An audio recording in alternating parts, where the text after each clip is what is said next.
Oh, hold on, I gotta sneeze. Don't do it. It's gone. I couldn't. That's the worst.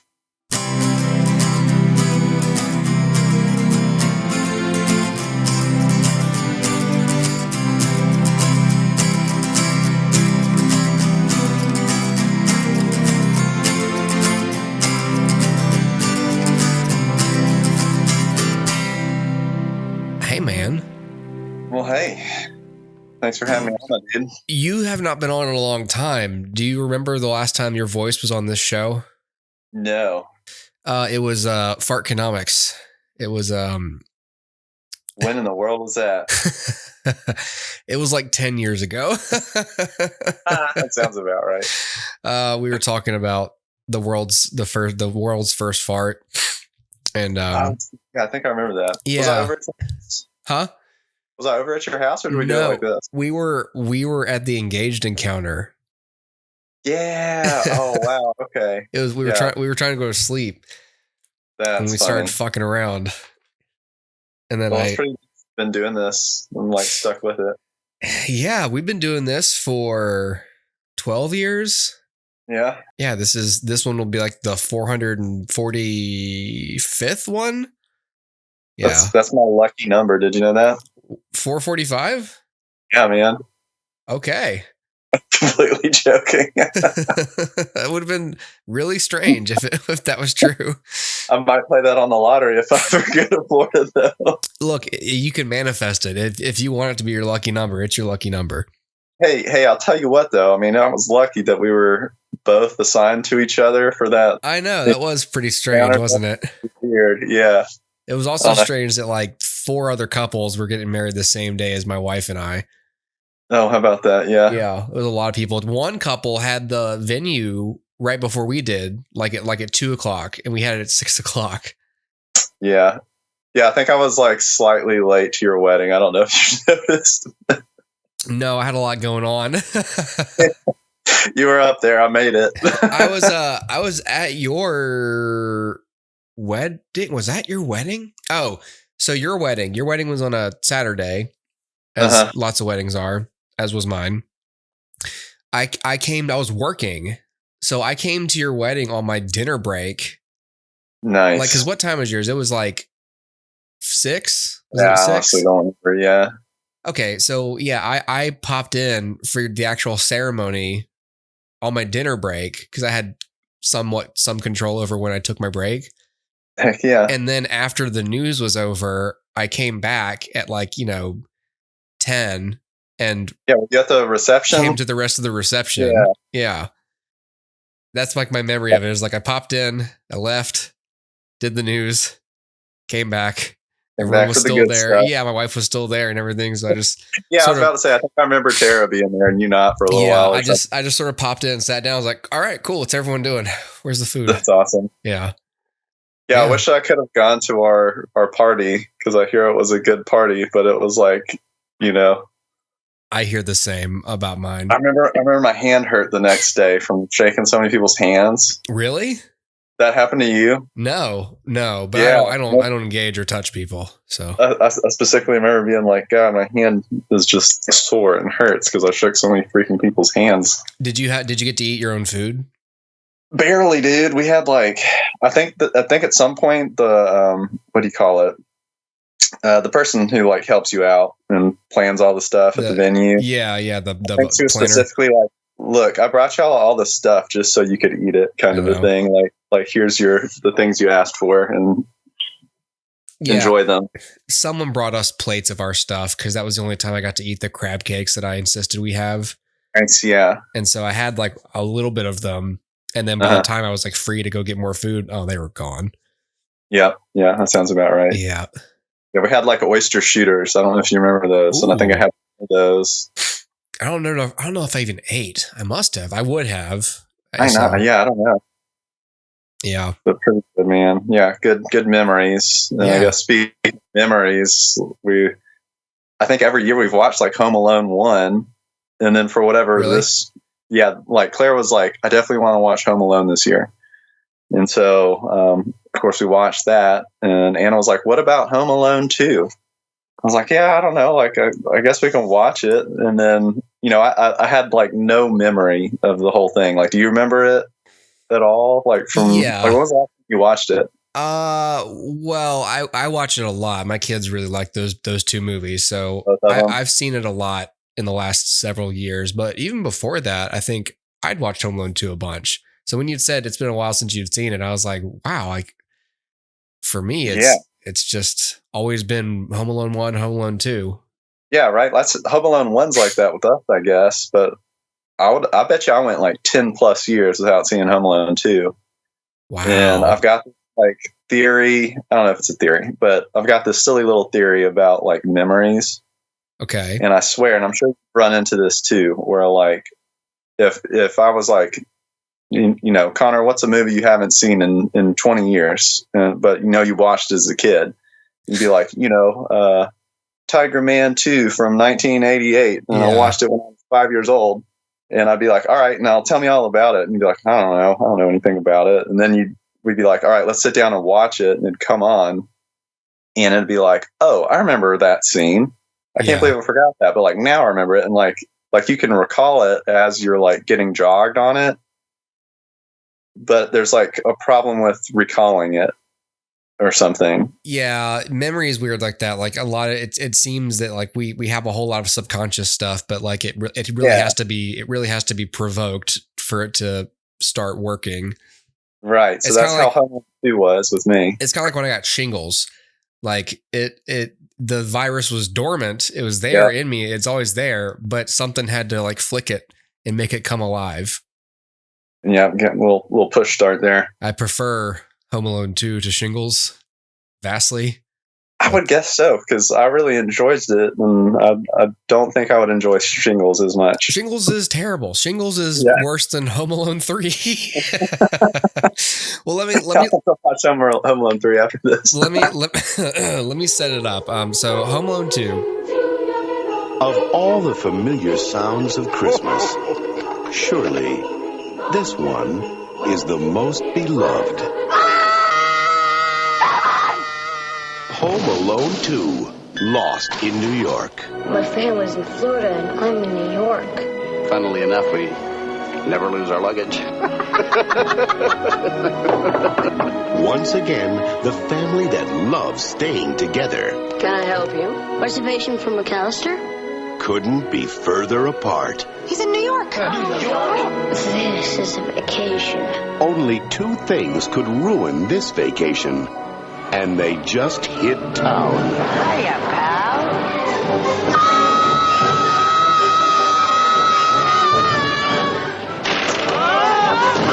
Yes! Stop that child! Back in!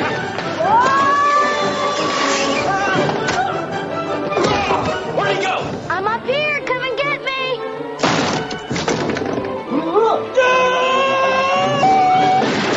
You gotta do better than this, kid!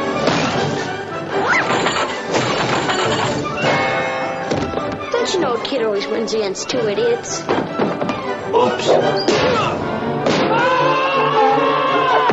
Did you guys give up? Have you had enough pain? Never! What kind of idiots do you have working here? The finest in New York. Home Alone 2, Lost in New York. You wearing aftershave? That's kerosene. Now why would anybody soak a rope in kerosene? Merry Christmas. The official title is Home Alone 2, Lost in New York. So this came out in 1992, once again written by John Hughes and directed by Chris Columbus. And returning star Macaulay Culkin, Joe Pesci, Daniel Stern, and then we've also got Tim Curry in here, and then Catherine O'Hara and John Hurd are back as his parents. So Home Alone 1, Kevin gets left at home when his family flies to Paris, I think it is.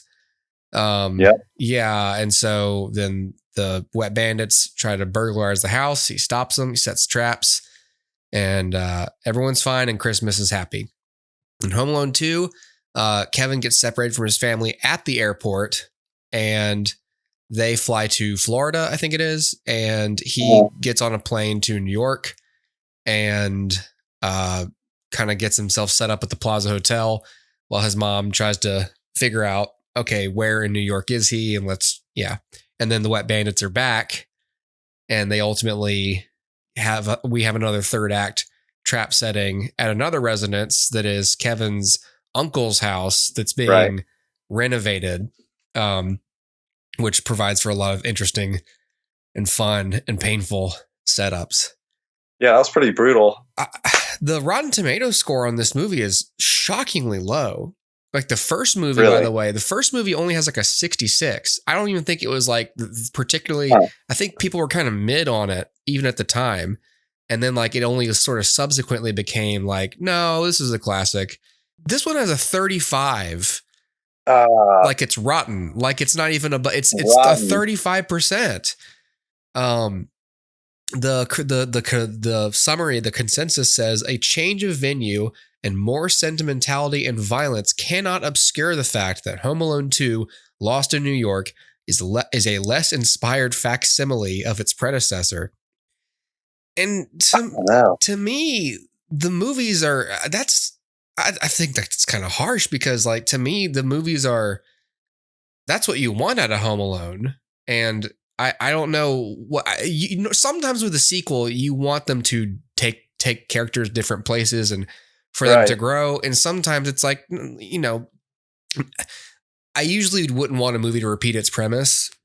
And after this movie, they tried to do Home Alone 3 with a whole different cast. And then they tried to do 4, which is a god awful movie. It's terrible. 3 is like, okay, but it's just sort of like, oh, this isn't Home Alone. It's not Kevin McAllister. It's some other kid. And but like Home Alone 4 is horrible. Because that's a different kid. Adult. It's not, no. That's what I figured. So I was hesitant about that with number 2 because I kind of remember that, I think as a kid, like probably watching the, third and fourth ones and being like, nope, these aren't any good. No. So when it was kind of like all right, well, we'll try number 2. I was kind of obsessed with the third one when I was a kid because they make heavy use of like cameras and remote control cars and a bunch of stuff that I was into. And so I was like, I guess that's pretty awesome. They played into the, what do you call it? Talkman. Remember the Talkman? That was in this one. That was in 2. Yeah. I'd completely forgotten about the Talkman. The Talkboy was produced for this movie. It was a planned tie-in between, I guess it was Fox and Tiger Electronics. Like they were like, we want to have one as a kid. Definitely like worked on me selling those. I had one too. It was amazing. I think I used one and I was like fucking around with this movie. Like I was like going like credit card, you got it. Like, making it slow down. And I'd like an extra large room with a TV and one of those little refrigerators you have to open with a key. Yeah. Because you know what? I found that tape like years later and I was like, what is this from? What am I talking about? And I like Googled the line and I was like, it's Home Alone 2. It's where this toy came from. There it was. Yeah, it was a planned tie-in, which is crazy. I was like, wow, I thought that was just heavy product placement. But that was them going like, hey, you like that Talk Boy? Guess what? It exists. Whee! And you can buy one. So did you look into the history of it at all, or like of the Talk Boy? Of the Talk Boy, yeah, because I haven't. I just know that it was tied in with this. Let's see. It was originally conceived as a prop for Home Alone 2 for the lead character, Kevin McAllister, to use to outsmart adults. At the request of writer John Hughes and distributor 20th Century Fox, Tiger designed and built the prop. The company was given permission by the movie studio to sell a retail version of the toy, and it released 2 cassette recorders modeled after the film prop in 1992 and 1993. The original model did not have the voice changer of the film version and sold only moderately during the 1992 holiday shopping season. Tiger added the feature to the deluxe model, that's what I had, which was released in April 1993.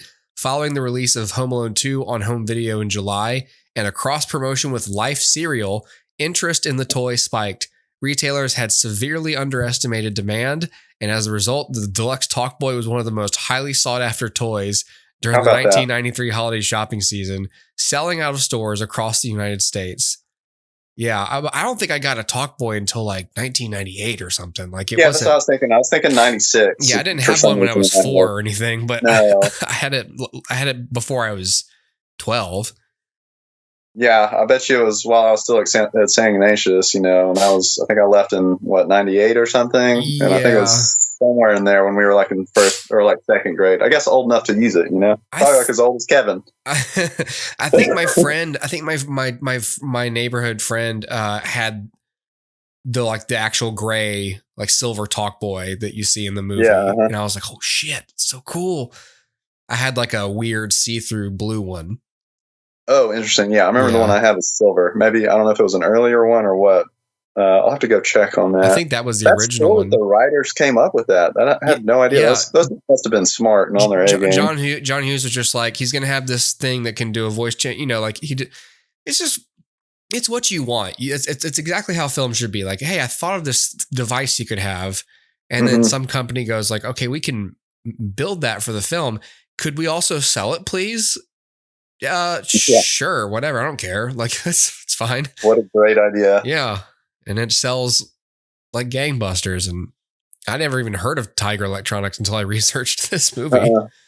Yeah. Yeah. Do they still do stuff or anything? Tiger Electronics still appears to be in business. No, what? Oh, wait a minute. Was an independent American toy manufacturer. It has been a subsidiary of Hasbro since 1998. So it turned into them, I guess. Yeah, they just kind of got assimilated.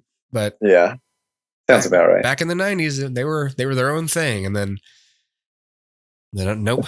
The Transformers living off that Home Alone money. I know, and they're like, "Shit, do we have any other ideas? They didn't write any more movies. What do we do?" Yeah, they didn't even come up with the idea. And then G.I. Joe and the Transformers knocked on their door and said, "We'd like to buy you." And they said, "Okay." Well, that's it for Tiger Electronics, everyone. Yeah. Good run. So yeah, I like Home Alone 2. I like that it takes everything fun from the first film and it turns it up a notch. I think the emotional tone is more mature in this movie. Because once, him getting left at home is explored and reasonably fleshed out in the first one, him getting left again is treated with a consummate level of like comedic, are you kidding me? And like some serious, like, I can't believe I lost my son again. Like, we're terrible parent, like actual introspection, just stuff that gives the film a little bit more weight. And I think that the third act Trap House is great. I love that it's a house that's already under construction. So it allows for it to be severely destroyed without really any guilt. And, that's true. As opposed to Kevin's house, which has some how much minor, can you do there? Yeah. But like with this one, like, people are falling through floors and walls are breaking and stuff. And, and there's inherent risk being in the house already because it's just an unfinished home. So so it's more chaotic, right? It's inherently less safe already, right? But it's you're allowed to have a lot more fun and not care so much. Like, hey, be careful! Those are my dad's floors. Like, you don't have to take care of it. Man, all right. So that was the thing I noticed was that I guess the chaos would be like a feminine side of things, right? Like you're in the abyss, like that's a feminine thing, whereas like a house would be like an ordered, like masculine thing. What do you mean? What do you call it? Symbolically, like the ocean is like feminine, right? And that's just because it's chaos. Like it's not ordered. It's Mother Nature. Okay. So like an unfinished or a broken down house or, apartment would be like a feminine thing. Like you said, like it's chaos. So you can do whatever you want there. Whereas like the ordered house that he lived in Home Alone 1. Yeah. You even mentioned like that's his dad's house. Like that's an ordered thing. Like that's the masculine thing. So when I saw number 2, I was like, you know what? This really delves into more of like the feminine. It was like an exploration of the feminine, whereas the first one had a lot more like masculine things to it.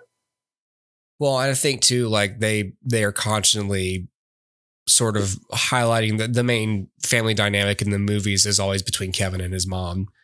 Mm-hmm. the conflict is with her in the first movie, and the conflict I think again is it's with the whole family because he's being made to apologize for something he didn't do or something, and so he's pissed at everyone. But I think it is again a dynamic with Catherine O'Hara, if I'm not mistaken. So yeah. Another thing I noticed was like it's the bird lady in this one. It's not like the old creepy serial killer man. Yeah, that's shoveling snow. Yeah, it's the crazy bird lady. Yeah, yeah. Who I think was also in Angels in the Outfield. Is that what she was from? I think she was the foster mother. And I also just think that the stakes in this movie are higher because we're not just in our house alone, and Kevin obviously gets over that and.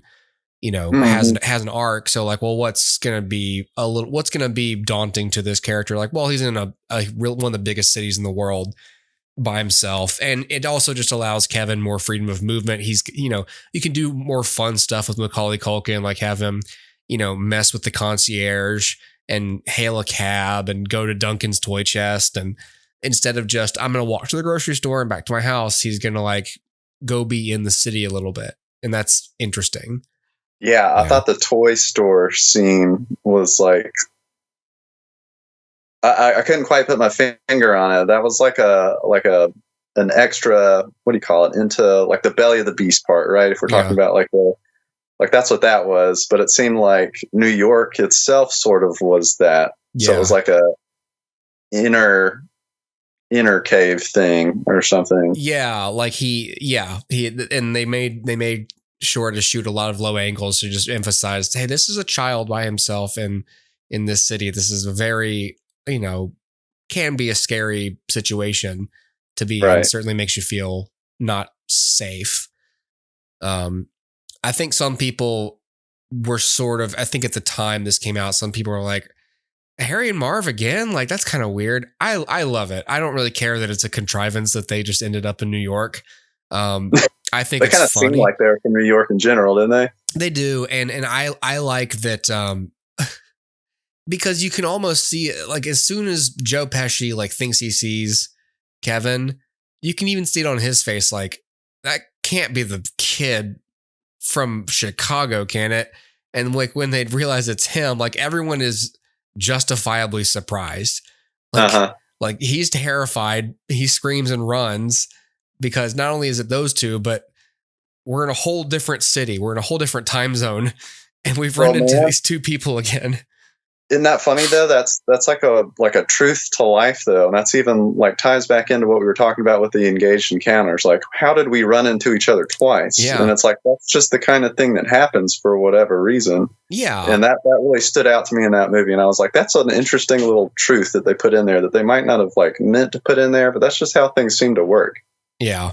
I'm shocked to see that Rotten Tomatoes score because I just think it's fun. I don't know if people. Yeah, have you talked to any of our other friends or anything, or like your friends about it? Because all of my friends that I talked to recently, like after I talked to you, they were like, "Yeah, it's better than the first one." Yeah, that's the thing. Like I always figured, like I like it more. Like I mean, the first one's gonna be a more. Anytime you have a franchise, the first one is usually gonna be the one that feels the most complete.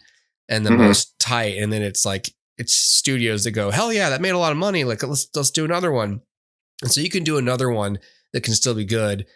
And then when the studio goes, let's make more, then it's like, okay, well, how many times can Kevin get robbed? How many times are his parents going to leave? Like that's no, some people say yes, and they make movies that don't hold up to scrutiny. Yeah, it's more of a cash grab for the rest of them, but it didn't feel like that to me for Home Alone 2. No, I was talking to Dustin about John Wick, and it's interesting because like those movies are really good. There's 4 of them. I love all of them. I think they get better with each one they make, and they have finished them. Like they have given the film a conclusion, but Lionsgate kind of was like, we might make more of them though. And the director and Keanu Reeves were both like, okay. And because if you're Lionsgate, it's like, these are making a lot of money. Right. And business wise. And you guys don't have to be involved, but we're going to get someone to make more John Wick. So then you're trapped. Like if you're Chad Stahelski and Keanu Reeves, do you go, okay, I guess we'll make the 5th one because if someone's going to make it, it should be me. This is what happened with Lana Wachowski with The Matrix 4. And it's even in the script. It's even like mentioned on a meta level in the movie. Like Warner Brothers could have made a 4th Matrix with or without the Wachowskis. And so then it's like, what do? Do you allow them to take your creation basically and, you know, ruin it? Yes. Or right. Or do you, that's what you should do. You just go like, okay, fine. Like if it sucks, like at least my name's not on it. My art and I'm taking some money too. Exactly. Like, you know, you're not gonna, or do you take the job and say, well, the safest hands are my own. And so that's, I guess, what Chris Columbus and John Hughes and everyone did on this franchise. Fox was like, we want to make more. And Macaulay Culkin and John Hughes and Chris Columbus all were like, no, thanks. And they made other stuff. And is that what happened here? Because I don't think, no, John Hughes did write the 3rd one, actually, I'm seeing. How many more things was Macaulay Culkin in? Like movies?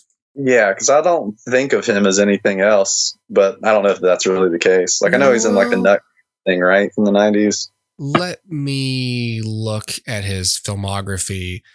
So I'm sure he was in stuff, but the first big thing was Uncle Buck, which is how John Hughes, you know, sort of suggested him to audition for this one. So then there's Home Alone, Home Alone 2, and then the Nutcracker, Getting Even with Dad, The Page Master, which I really love. Forgot about that. Richie Rich, Party Monster. Okay, so he's in a ton of stuff.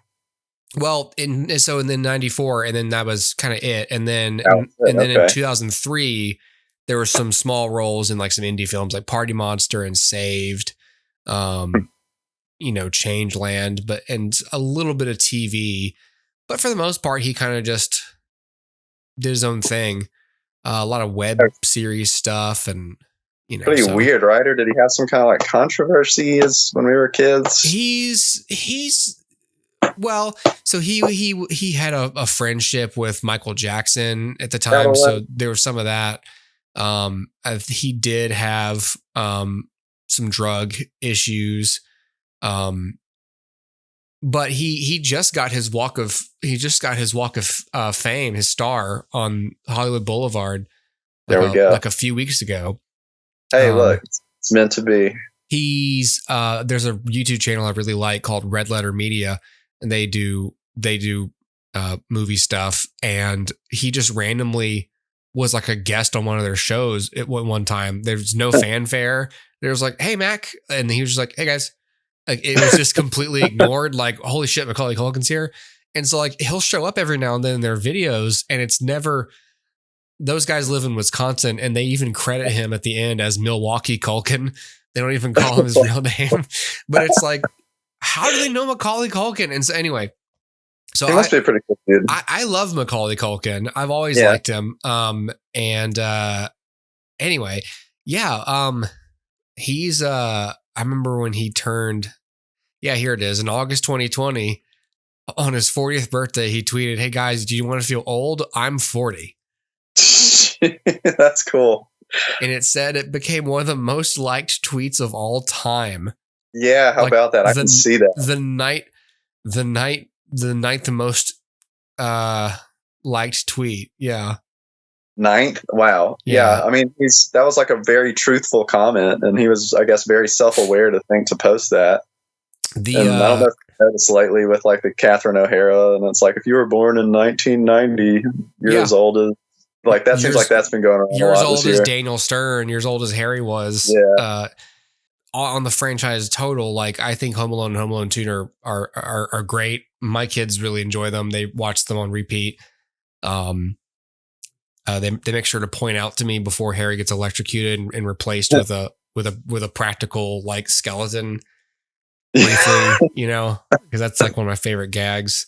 Kids notice that too. Yeah, it's funny. It's good stuff. I don't know.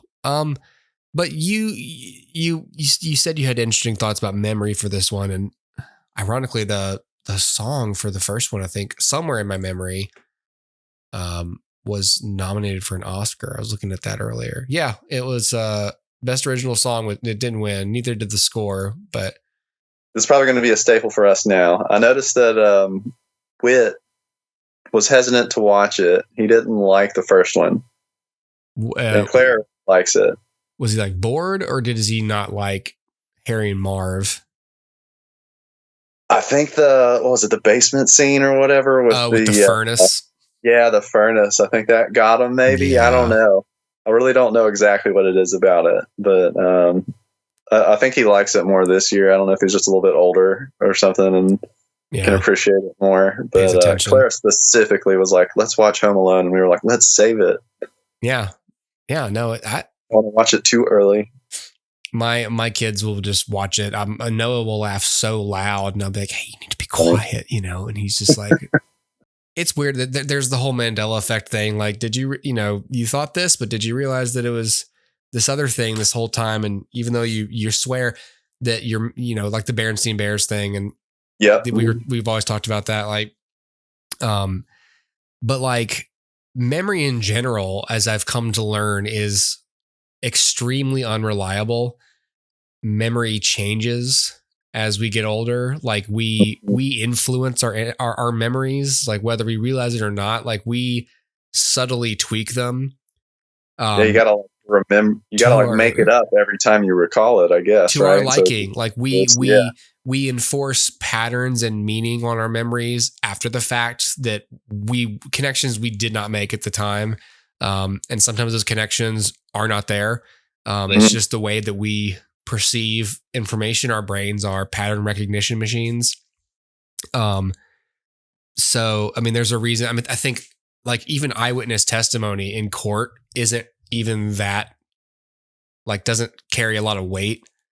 Like you can't just be like, I saw the guy. Be like, man, there's nothing to believe. You can't believe video anymore with all the with deep fakes and AI. Yeah, it's getting harder. Mandela effects happen left and right. Yeah, it's getting harder to know. Does this movie even exist, or did we just drink the Kool-Aid? Maybe it's better now because it's a completely different movie. In terms of memory in this franchise, before I had all these kids and I watched the movie a lot, I probably couldn't have told you which set piece was from which film. Like before, like now, obviously I can because I've seen them so many times. But if you asked me like 6-7 years ago, you play me a quick scene, I'm like, play me 5 seconds of the movie. Which movie is it from? I'd be like, oh, I don't know. It'd be hard for me to tell, just to remember. Like I don't. Now I've just described the plot. Like it's easy to remember that he's in an old constructed house, but when was he in New York? I don't know. Was that the first one? Was that the second one? And if you haven't watched him in a while, you really don't know. Especially us growing up in the South, it's like, it's cold and snowy there. They must be in New York. Right, exactly. It's like, I just see snow. This doesn't help. This doesn't help me. Yeah. That's funny. No, but I mean, because everyone looks the same. It's only been like a year, 2 years. So it's not like anyone is that movie fast, huh? Distinctly. Man, they used to do that. It was just, hey, it's a hit. Do you want to do a second one? Okay. Get everyone back and you can shoot it next fall or whatever. Dude, so what was up with Tim Curry in there, though? I feel like he was kind of like a confusing character because I was like, why was he so into that kid? Why was he trying to nail him on this crime so bad? I don't know. I think that's like I think that's one of those John Hughes things where from the perspective of a kid, there are some adults who are just out to expose you. And that's a good take. Yeah. It could be as innocent as that, but for me, when I watch it too, it's like, hey man, what's your problem? You need to get a life. It's just right. Yeah, maybe that's just like not close to my personality or something. And there is a part of it where it's like, well, or is he like the only responsible adult who's like, this is weird, right? This kid, his dad's in a meeting. Come on. Yeah. So it's almost like you don't like him, but then you go, I don't know, like he might be doing the right thing. Like he seems to have takes the Joker to catch a Joker. You can tell that he's like, exactly. Being manipulative or something, or that he thinks that like, if this goes sideways, it's kind of my ass. That's true. So I smell bullshit and I should probably investigate it. Not because it's the right thing to do, but because I don't want to get fired from this pretty cush job where I just sort of run the Plaza Hotel. Yeah. So it's kind of like being honest, I guess, telling the truth, right? Which I think is what Kevin did the whole time.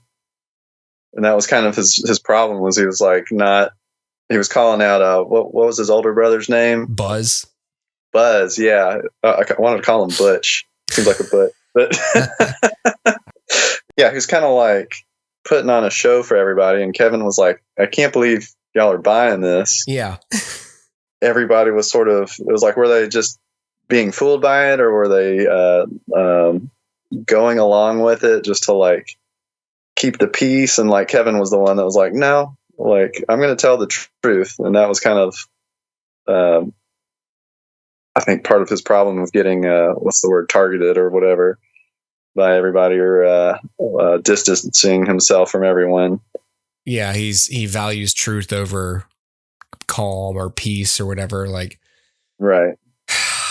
Yeah. I don't know. I always read the dynamic there as, once again, like, it can feel like everyone's against you when you're 8 or whatever. But I also felt for the adults sometimes, because it's like, okay, y'all, like, I really don't care what happened. Just like stop fighting and stop worrying about it. But, you know, Buzz has so much power over Kevin and has this ability to just sort of scapegoat him all the time. And, you know, it must be frustrating for that to happen all the time. And then when you try to expose him, everyone's like, Kevin, shut up though. Okay. Yeah. Like I know like narcissism has been like thrown around the internet a lot lately. So I've kind of read into that, and been friends with some people that are like the truth tellers. Mm-hmm. Like that's like its own little term thing. And I was like, you know what? I think that's what Kevin was. And that's sort of what this movie was about. Yeah. Pretty much. And the movie's interesting to me as an only child, because I'm like, this is like the opposite of how I grew up. Yeah, it's like probably sounds terrible. all this chaos this seems crazy to me as like a kid, and like now I'm like, all right, I kind of like dipped my toe in it and got, you know, some more perspective on it. Yeah. So that's fascinating too. Yeah, I imagine as an only child watching this, like, how could they leave their kid at the airport? But but when there's like 12 of them, possible. Yeah, it's like, I don't understand how that could even, you know. Now that I have kids and like stuff to take care of, it's like, oh yeah, that could happen. Yeah, I could certainly, you know, especially when you're trying to like walk the line of trying to let my kid be independent. Like, I'm not going to hold your hand at the airport, but at the same time, like, hey man, it's an airport. That's a small kid. You really need to grab their hands and not. The hilarious, like, they're in the first movie, they're counting heads. Like, they misplaced him because they're count heads, and it's because the neighbor kid ran, hey, mister, and just talking to I love how he's like, hey, can this thing, I can't remember what his question was, but it was like, oh yeah, he was asking some ridiculous like technical question, right? Can this thing run on the electrics, blah blah blah? And the guy's like, oh geez, kid, I don't know. It's like the most adult answer ever. Like, oh shit, kid, I don't know. Please leave me alone. I'm just. Oh, I saw a little picture of where his ticket is in the trash can. Oh, in the first movie? Yeah, like the beginning of the movie or something. I only just now noticed that too. The boarding pass gets thrown away or whatever. When they're cleaning up from the pizza spill. Yeah, his dad just picks it up and it's just like, boop, boop, it's just paper. We're done with you. It's like, you gonna look at it? Yeah, I don't know, man. Not only do I look at what's in my hand when I throw my trash away, I look in the can to make sure I'm not about to cover up like someone's toy or one of my shoes. Mm-hmm. I don't know how he's just like paper, trash. It just throws away. This feels and is about the size of a boarding pass, but I can't be bothered to look down and verify that. Yep.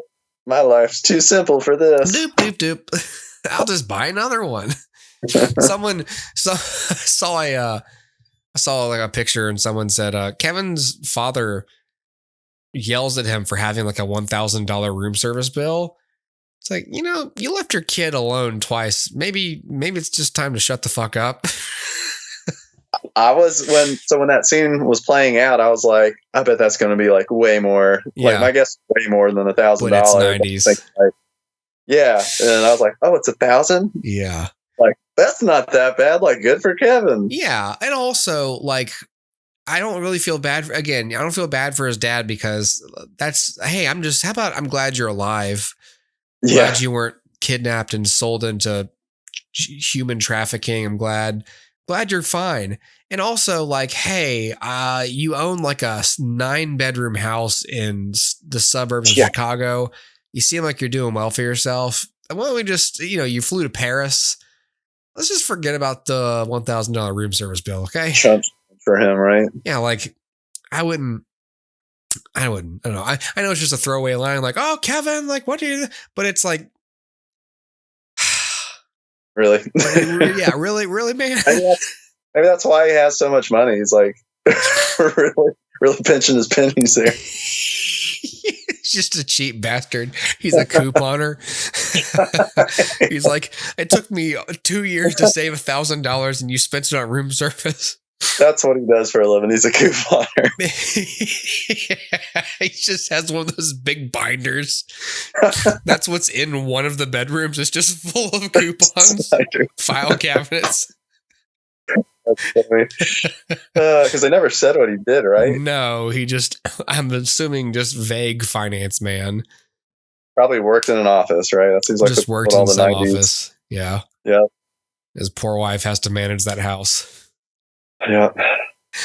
Yeah. The Home Alone gets dissected a lot these days, with the movies being over 30 years old and the internet being what it is. There's memes are replete with like, especially people who want to talk about like mortgage rates and, house prices and inflation and stuff. Like you go like, Kevin, look at Kevin McAllister's house. It's like, it gets brought up all the time now. Yeah.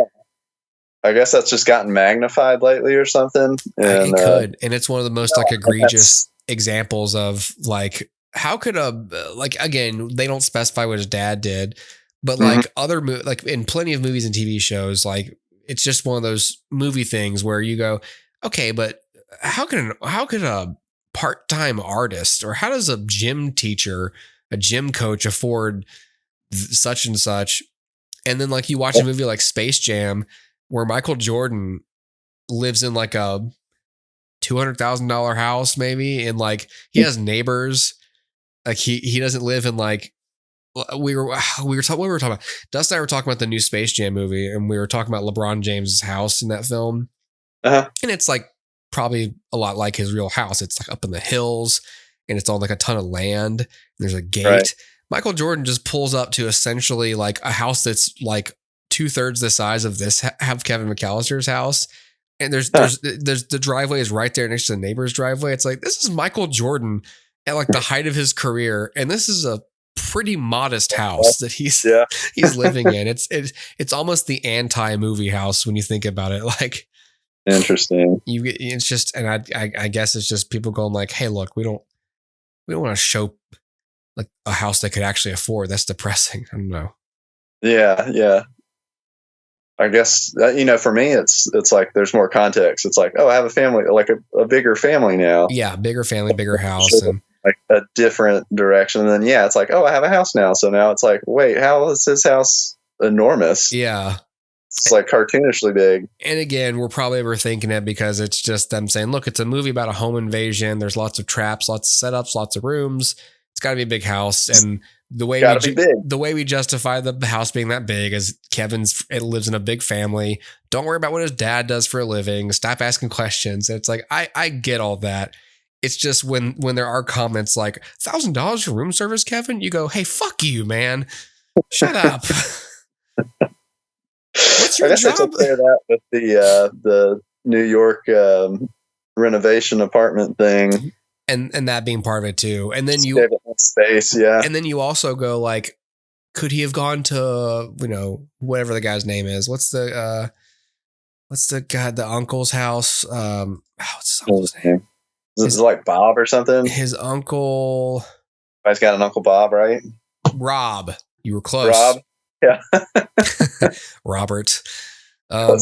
His Uncle Rob, and they find like they're mentioning like, could he have gone to Rob's house? Would he know where that is?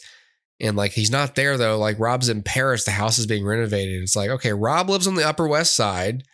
He's getting like a 4-story townhouse renovated, and he's living in Paris while that happens.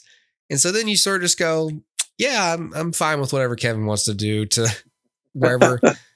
Again, like a family of rocket scientists or something. like, what is Kevin's IQ? The Upper West Side. Like, and maybe that explains why Kevin's so smart. He comes from a family of geniuses and high earners. Yep. You know, gotta be.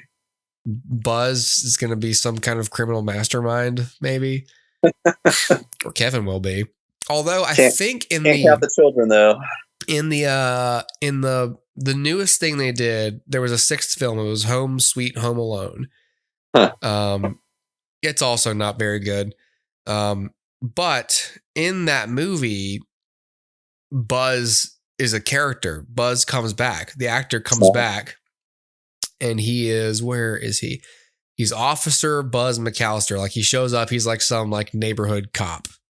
Sounds about right. And there is an allusion to McAllister security. It's implied that Kevin like founded and owns a security company, but he doesn't show up. That would be kind of silly, but it's essentially,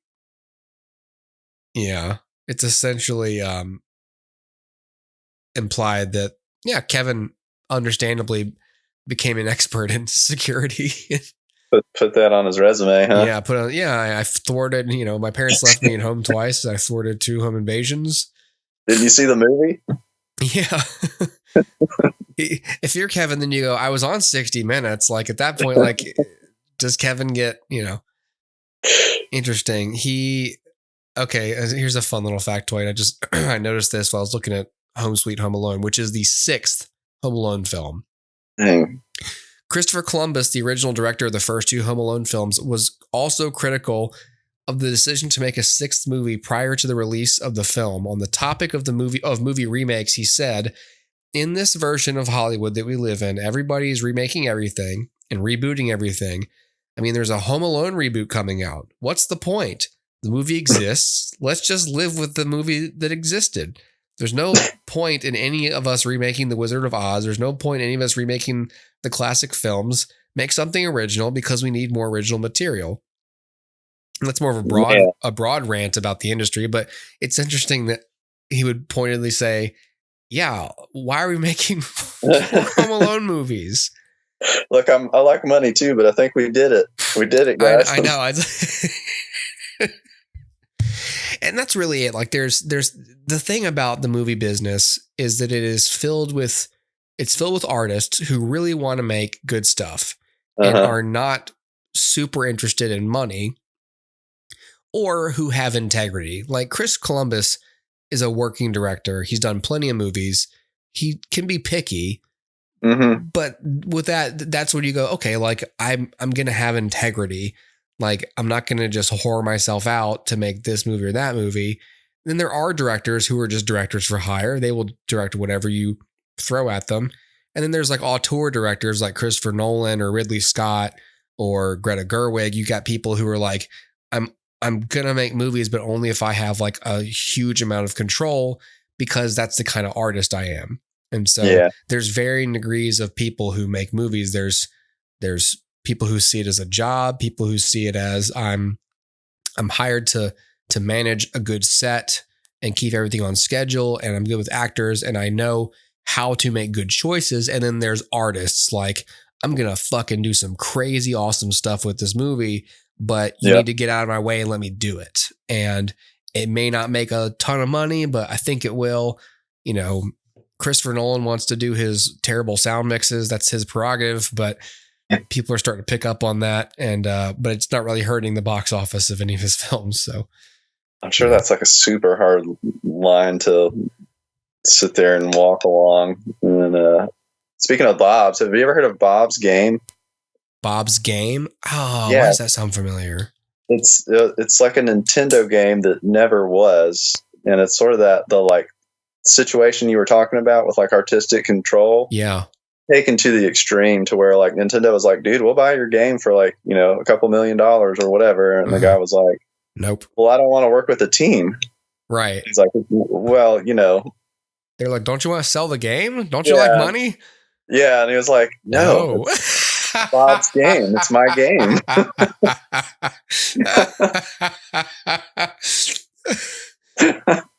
That's the kind of pull that I always am interested in. I like when movies cover it, but I think that that's just one of those age old, like the whole art and commerce tug of war. Mm-hmm. That's the movie industry, the entertainment business right now is being so hurt and diluted and bastardized right now because there's too much control. All these big companies own all these IPs and everything's being made for streaming, and we're not paying writers fairly, and we're not paying, we're making less and less episodes of things, and it's just everything's getting all screwed up, and the business has taken a hard turn towards the commerce side, but not a lot towards like the art side. For a decade or two, like remakes and existing IP have been the thing, and the companies are getting more and more risk averse, and so they're not taking chances on new ideas. The DVD market has disappeared, so they are even more skittish about making stuff because it has to make money in the theaters because that's the only way it's going to make money. Because interesting, you can't make money on DVDs on the back end anymore because they won't sell, and you can't license them to streamers because you have your own streaming service now. So you can only get so many more new subscribers to that streaming service with this new movie. Yeah. So then you just have to keep raising prices. And it's just competing with like the past too, I guess, right? It's like you have everything at your fingertips. Yeah. Yeah. It's a huge thing. There's a great video essay by this guy, Patrick H. Willems, and it's called Who Killed Cinema? And it's like 90 minutes long, and he executes it like a murder mystery. Like he has suspects and like motive and evidence. And it's like all this stuff, like who killed, was it David Zaslav? Was it Marvel? Was it TikTok? Like it's, man, that's a great idea. It's really, I'll send you the link. It's a really fun watch. It's excellent. Do that for the oyster industry. Who killed the oysters? But like it's a fascinating topic, and it's, I hate to anyone who kind of comes out and says like art, man, like kind of sounds like a hippie, but it's like there has to be like, it's such a temperamental business and it's such a high risk, high reward business. But the problem with the movie industry is that it's too much of a business. It's become a business where we need to make a lot of money and it has to be a sure thing, kind of like every other big American corporation. And it really ought to be looked at as a business where it's like, hey, it's up, it's down. Like it's almost like if you were just to look at the movie business as like, yes, it can be a huge moneymaker if you do it like this and you make everything the same and nothing's fresh or new or provoking, then yes, you can make money, but that's not the purpose of art. That's not the purpose of films. And that's not actually good for humanity because that's part of how we experience life and engage with ideas. Yeah. So there has to be an allowance for risky projects that might lose you some money. And just, that's the problem with, Comcast owning a studio and Disney owning a big chunk of stuff. It's just, they're all competing and it's all about dollars. But there is hope. Like with streaming getting so ridiculous and prices that keep going up, like Best Buy had announced like a few months ago, like, hey, we're not going to sell DVDs or Blu-rays anymore. But I think that the physical media market is about to see a resurgence, it looks like. Yeah. And I hope that's the case. And I'm seeing like small, like localized rumblings of that, because people are going like, okay, for all the money I'm paying for this and this and this and this and this, and it's not just that the streamers are expensive, it's that some people like HBO Max, they're just pulling stuff off it because they don't want to pay residuals to the creators. So the creators aren't getting residuals anymore. And now you can't watch such and such show anywhere. There's no DVD market, and the people who made it or responsible for making it, they took it off their streamers, and they won't license it to anyone else. Fascinating. So I just bought my mom a CD for Christmas. Oh my Jimmy God. CD. Whoa. So there we go. Wow. But yeah, man, it's crazy. Like I buy physical media, and Dustin has been, anyone who listens to this show knows that we're big proponents of it, because you know, when you buy, like, forget streaming, even when you buy a digital copy to a movie, you're not buying a movie, you're buying a key. And they could, for any reason, take that door away. Change those locks. Huh? There have been people who bought movies through streaming services who lost access to them when they decided to pull those titles off. It's like, but I paid for that. Yeah. And they can just take it. The thing about physical is just like, you got it right here. It's right That's here. Right. Yeah. And it's always going to be right here. And, you know, and for me, they always look better because streaming, internet, buffering, computer screen resolution, phones, like movies always look best when they're being played in a Blu-ray player on a television, to me. How about that? And that's not even a purist thing. It's just, I empirically have observed that. Like that's something I have always seen. Now I watch most of what I watch on streaming because that's just where it is. But but the stuff I like and I want to watch again, I buy it on Blu-ray and I watch it on a television. And it doesn't slow down. It always looks crisp and super nice. And it's not usually the case with streaming.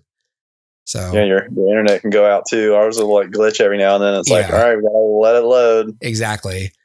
So anyway, all that to say that the movie business is a very different. Someone was asking Joe Pesci, like, would you appear in another Home Alone film? You know, like today, and he was like, why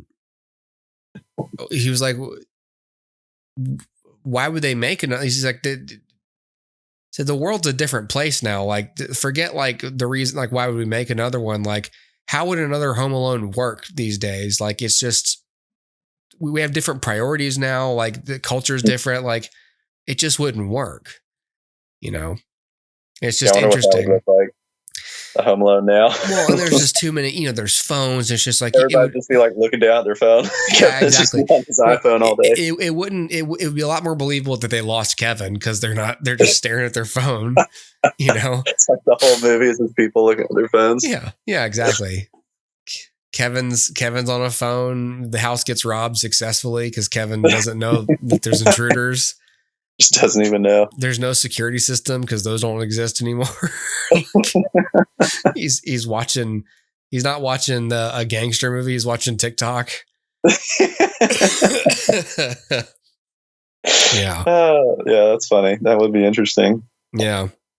No, I wouldn't want to see any more Home Alones. And I've, you know, as someone who's a big apologist for franchise movies, I'm usually like trying to, like, you know, they're entertaining, but like for me, it's like I certainly want more original stuff to be made. I wonder where the original stuff is going to start coming from, because it sounds like it got so expanded. Yeah. Is it going to like contract? I think to the individual almost, and it'll be like you've got some studios like A24 who make original films, and they make interesting films that are not as widely applicable, like Midsummer or Hereditary. Even Lionsgate is a relatively small studio, you know, because when you think of the big studios, that's like, okay, that's Disney, Universal, Paramount, and Warner Brothers. And then everyone else is somewhat smaller.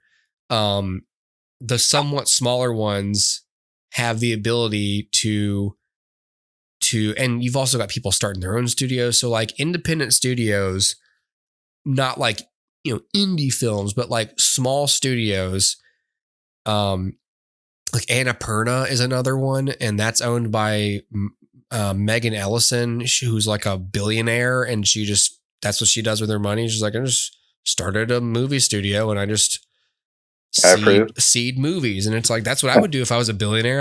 That's exactly what I would want to do, is just, and then just be like, yeah, like you just come here and make your movie. And, movies can be made for not a lot of money. Like it's cheaper to make good movies. Like what the thing that's expensive with a movie is the star power and names attached to it and stuff. This Indiana Jones film they just made was the most expensive film ever made. Was it really? Have you seen it? No, I didn't see it. Should we wrap it up? Yeah, that's Home Alone 2. That was awesome. What a good movie. Yeah. Nostalgia factor. Absolutely.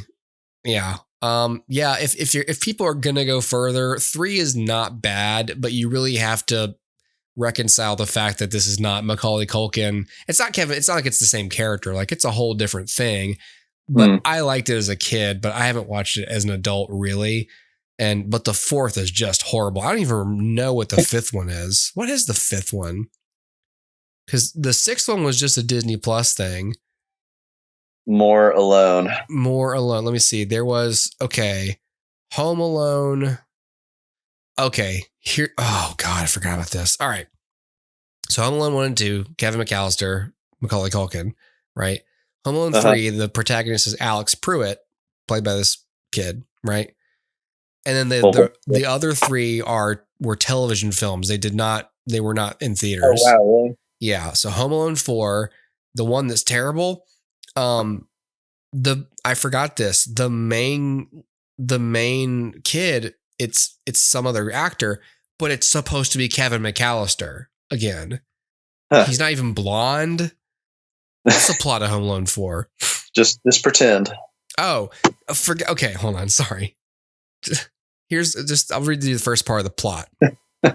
Peter McAllister, who is finalizing a divorce from his wife, Kate. Whoa, I was not announces to their children, Buzz, Megan, and Kevin, that he and his wealthy girlfriend, Natalie Calbun, are hosting the visit of a royal family at her mansion and invites them to spend Christmas there. After the 3 initially refuse, Kevin accepts the offer after being bullied by Buzz and revels in the mansion's luxuries. I'm sold. I think I might go check that out. I hate every word I just read. Peter McAllister and his wife get divorced. This family unit crumbles. He has a new rich girlfriend, hosting a royal family. Yeah. And Kevin McAllister, it's just like, that doesn't, for you to go back and watch those other films and go, oh, what a happy ending. Too bad his parents split up and the house gets robbed by French Stewart. Anyway, so there's that. And then like so the 5th one is called Home Alone Holiday Heist. And it's like 2, I guess, twins who are the protagonists or something, or 2 siblings. I don't even recognize this kid. I don't think I've ever seen this.